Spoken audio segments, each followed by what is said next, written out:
Hi, it's MA, and I'm going to do a really quick favorites video for June. I didn't consume very much, which was part of one of my favorite things about June, but I'm just going to share a few little things that happened and that came into my world. So the first thing that happened is by the beginning of the month, a lot of, increasingly horrible things have been happening in my country and in the world at the end of May into June. It doesn't seem to be stopping.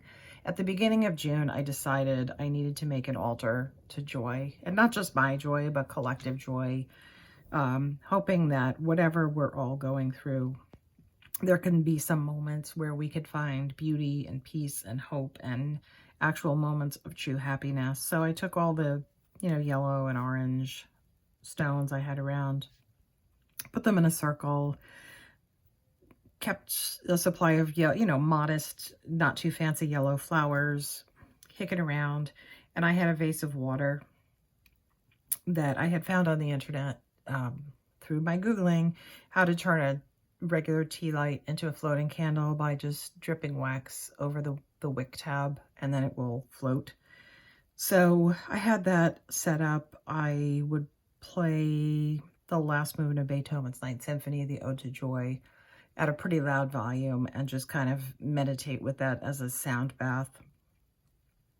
And just to create a crack for happiness to come in when it was available, for moments to go and energy to go and seek out those moments and feel worthy of those moments whenever we can have them. And I do say we because this is meant to be a collective spell. So that was ongoing through the month. I think it did help me mentally. Whether it helped any of you, we'll never know, right? So the biggest thing I enjoyed in June was an increase in human interaction. One of the largest and first things that happened is I was able to go to this outdoor festival, and it was wonderful. It was a night market, a fire circus, belly dancers. There were almost 100 vendors. But really the most important thing that was there was collective joy. People that were just happy to be in each other's company, walking around outdoors, kind of a common spirit. It was, very witchy oriented. It was a beautiful time. It was one of those things where I almost, it was at night. It was a bit of a hike to get there. And I started getting that, oh, maybe I don't want to go feeling. And a friend and I, we pushed ourselves to go. And honestly, it was probably the best time I've had in years as far as that collective energy of humans experiencing joy in the moment. And it was a beautiful thing. I was also able to spend time with friends, mostly outdoors. I do have some friends that are vulnerable, and I'm still protecting my COVID exposure because of periodically taking care of an elderly person. So yeah, outdoor time with friends. I went 2 days ago on a guided foraging hike with a local expert, and we ate sticks and picked weeds and ate them, and it was a great time. And wow, that has been missing for so many reasons, and it was a beautiful thing to be able to experience that again. Briefly, I read more books this month. I'm just going to touch on two that were more witchy oriented. One is this newish release from Llewellyn, Enchanted Kitchen by Gail Busey. I enjoyed this. I'm someone who, my kitchen has been in a not great state of usability for a couple of years due to some plumbing issues and broken appliances. And I'm not really a kitchen witch, so this was a good introduction to making friends with that space again, not just in a utilitarian way, but also in a spiritual way. Other people who are practiced kitchen witches will probably find this more elementary. There's a lot of recipes and a lot of space taken up by recipes in here. It's not geared toward anyone with dietary restrictions, but I think there's much to be learned just by reading it anyway. I did enjoy this, and I may do some more in-depth book reviews soon, hopefully. And that's definitely the case with this one. So The Modern Art of Breweria by Lou Flores. This is a pretty recent release, also from a more independent publisher. Lou is an acquaintance of mine. I did enjoy this book a lot. I think it is more advanced, for one thing, than some other things I've read in terms of complexity of the instructions and recipes, and even his level of spiritual engagement with the materials I found was really inspiring. And I'd like to contact Lou and have a direct conversation with him before I talk about this book any further. I'm a white person, you know, I am never someone who's going to say that I'm a bruja or engage in that practice. So I would like to chat with him about what he hopes that someone outside this tradition might take away from the book. But this was a really interesting read for me, and always happy to support friends with books.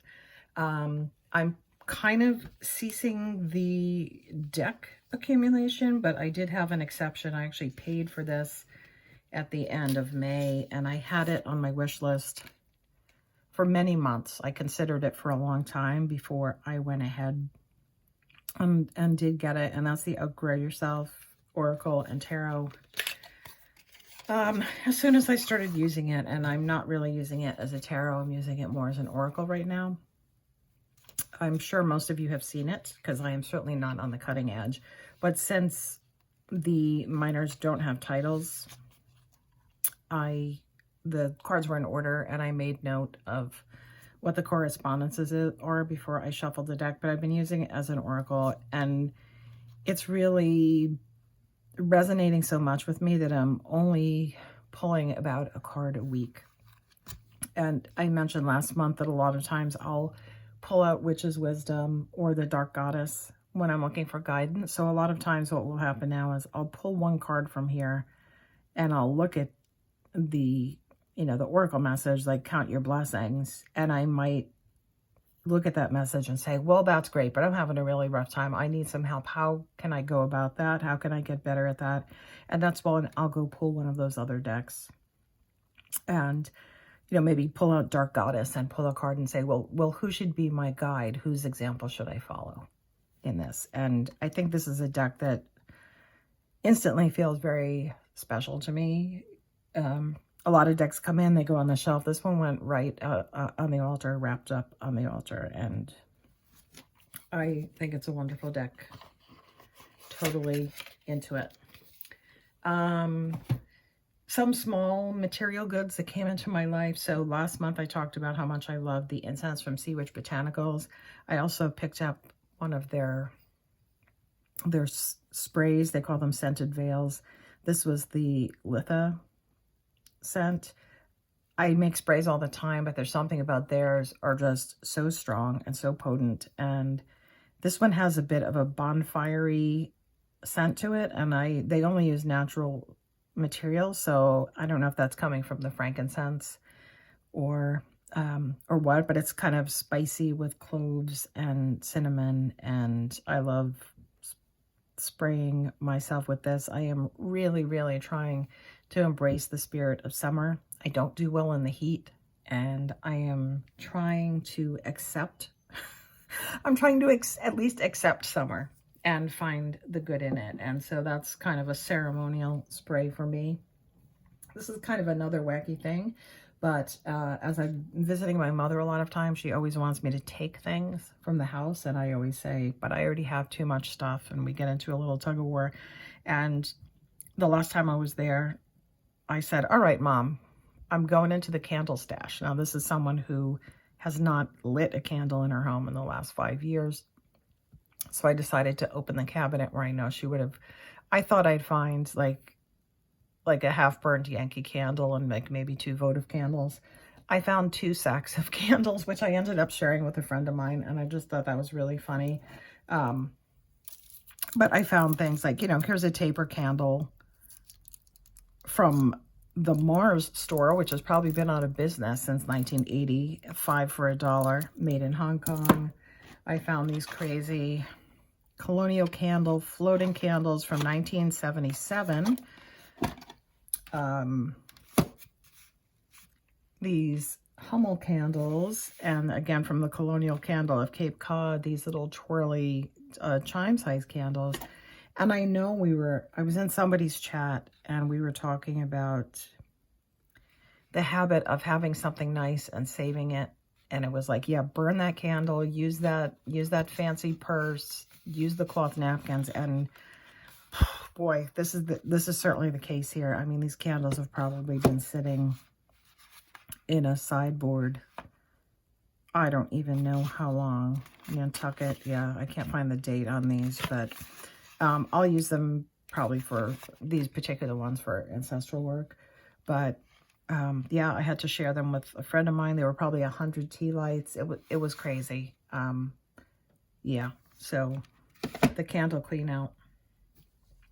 And then the last thing I'm going to mention has to do with both another book, which I've only just started, and also my continued pushing to hashtag be the fool and get out of my own comfort zone. So last month I mentioned I had an altar that was a mother altar that also included a representation of Mary. I enjoy listening to the Witch Space podcast, and the two people that are on it are Scorpio and Gemini, and they had one episode where they used the whole episode to discuss this book.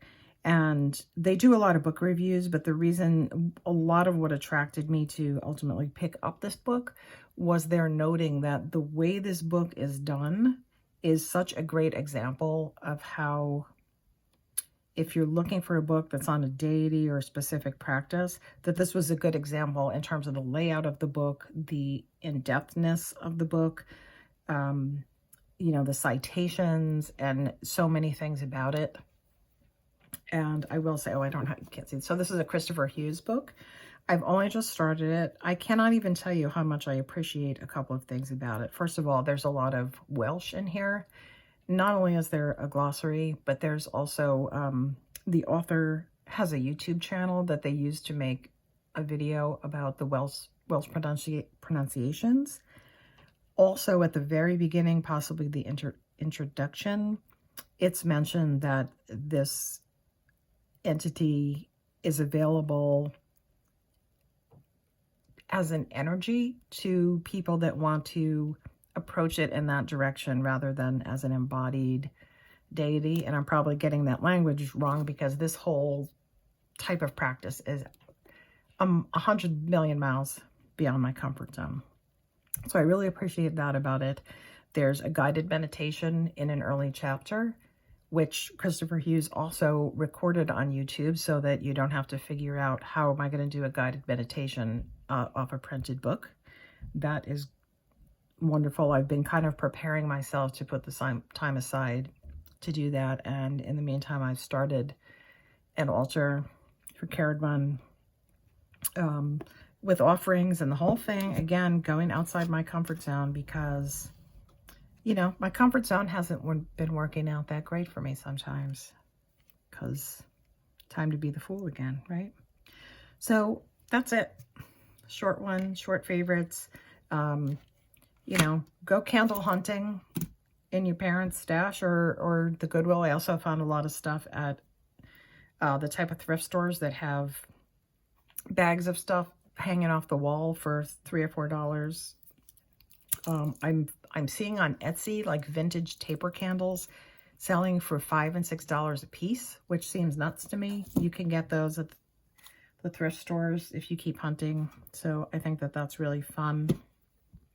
Oh, they're probably extra toxic too. Let's not forget that. Yeah.